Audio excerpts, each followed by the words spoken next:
ശബരിമല യുവതീ പ്രവേശ വിഷയത്തിൽ ഭരണഘടനയുമായി ബന്ധപ്പെട്ട ചോദ്യം സുപ്രീം കോടതിയിൽ നിന്ന് ഉണ്ടായിട്ടില്ലെന്ന് മുഖ്യമന്ത്രി പിണറായി വിജയന്റെ വാദം തെറ്റ്. 9 അംഗ ബെഞ്ച് പരിശോധിക്കുന്ന 7 ചോദ്യങ്ങളും സർക്കാരിന്റെ അഭിപ്രായം അറിയാൻ നൽകിയിട്ടുണ്ടെന്നും അതിനാൽ സർക്കാർ മറുപടി നൽകിയെന്നും സുപ്രീം കോടതി രേഖകൾ വ്യക്തമാക്കുന്നു.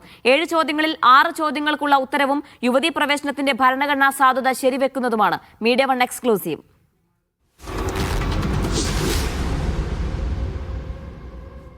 ഭരണഘടനയുടെ ഭാഗമായിട്ടുള്ള സ്ത്രീയുടെ അവകാശത്തിൻ്റെ കാര്യം, അക്കാര്യത്തിൽ ഇപ്പോൾ ചോദ്യം വന്നിട്ടില്ല. ഇവർ ചോദിച്ച ചോദ്യത്തിൽ അതില്ല.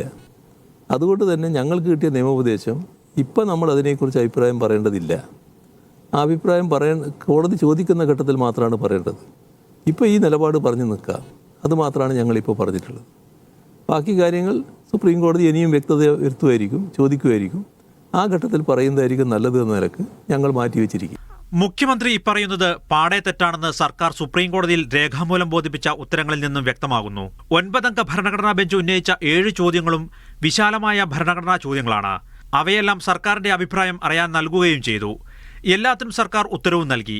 ഇതിൽ ആദ്യ ചോദ്യം ഭരണഘടനയുടെ 25-ാം അനുച്ഛേദ പ്രകാരമുള്ള മതസ്വാതന്ത്ര്യത്തിന്റെ പരിധിയും വ്യാപ്തിയും എന്താണ് എന്നാണ്. അനുച്ഛേദം 25 ഉപാധിരഹിത സ്വാതന്ത്ര്യമല്ല, പകരം പൊതുസമാധാനം, ധാർമ്മികത, ആരോഗ്യം എന്നിവയുമായി ബന്ധപ്പെട്ടിരിക്കുന്നതാണ് എന്നാണ് സർക്കാരിന്റെ മറുപടി. അടുത്ത 2 ചോദ്യങ്ങൾക്ക് സർക്കാർ ഒരുമിച്ചാണ് മറുപടി നൽകുന്നത്. വ്യക്തിയുടെയും മതവിഭാഗങ്ങളുടെയും മതസ്വാതന്ത്ര്യം ഉറപ്പുവരുത്തുന്ന ഭരണഘടനയുടെ 25, 26 അനുച്ഛേദങ്ങളുടെ പരസ്പര ബന്ധത്തെക്കുറിച്ചാണ് ഇത്. മതവിഭാഗങ്ങൾ അഥവാ ഡിനോമിനേഷൻസിന്റെ സ്വാതന്ത്ര്യം അനുച്ഛേദം 25(b)(2) പറയുന്ന വ്യക്തിയുടെ മതസ്വാതന്ത്ര്യം സംരക്ഷിക്കാനുള്ള നിയമം നിർമ്മിക്കാനുള്ള ഗവൺമെന്റിന്റെ അവകാശത്തിന് വിധേയപ്പെട്ടിരിക്കുന്നു. അതായത് മതവിഭാഗങ്ങളുടെ സ്വാതന്ത്ര്യം ഭരണഘടനയുടെ പാർട്ട് 3 പറയുന്ന അവകാശങ്ങൾ സംരക്ഷിക്കാനുള്ള നിയമനിർമ്മാണങ്ങൾക്കുള്ളിൽ മാത്രമേ നിലനിൽക്കൂ എന്ന് സർക്കാർ പറയുന്നു. 4ാമത്തെ ചോദ്യത്തിനാണ് യുവതീ പ്രവേശനവുമായി നേരിട്ട് ബന്ധപ്പെടുന്ന ഉത്തരം സർക്കാർ നൽകുന്നത്. ഭരണഘടനയുടെ അനുച്ഛേദം 25, 26 പറയുന്ന മൊറാലിറ്റി അഥവാ ധാർമ്മികത എന്ന വാക്ക് ഭരണഘടനാ ധാർമ്മികതയാണെന്ന് സർക്കാർ വ്യക്തമാക്കുന്നു. തുല്യത ഉൾപ്പെടെയുള്ള ഭരണഘടനാ മൂല്യങ്ങൾ മൊറാലിറ്റി എന്നതിൽ ഉൾപ്പെടുമെന്നാണ് അർത്ഥം.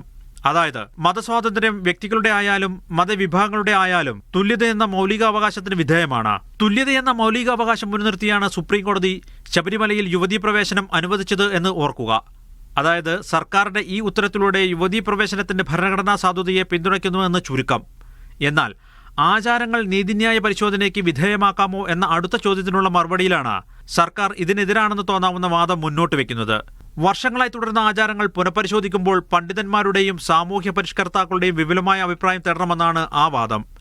തുടർന്നുള്ള ചോദ്യത്തിലും സ്ത്രീ പ്രവേശനത്തിന് അനുകൂലമായ മറുപടിയാണ് സർക്കാർ നൽകുന്നത്. ഹിന്ദു വിഭാഗത്തെ നിർവചിക്കുമ്പോൾ എല്ലാ ജാതി വിഭാഗങ്ങളും ഒപ്പം സ്ത്രീകളും പെടുമെന്നാണ് മറുപടി. യുവതീ പ്രവേശന വിഷയത്തിൽ പൊതു താൽപര്യ ഹർജി നൽകാൻ കഴിയുമോ എന്ന അവസാന ചോദ്യത്തിന് മതത്തിന് പുറത്തുള്ള ഒരാൾക്ക് യഥാർത്ഥ പൊതു താൽപര്യം ഉണ്ടാകുമോ എന്ന് സംശയിക്കുന്നുണ്ട്. അതേസമയം മനുഷ്യാവകാശ ലംഘനം ഉണ്ടെങ്കിൽ പൊതു താൽപര്യ ഹർജി നൽകാമെന്ന നിലപാടും സർക്കാരിനുണ്ട്.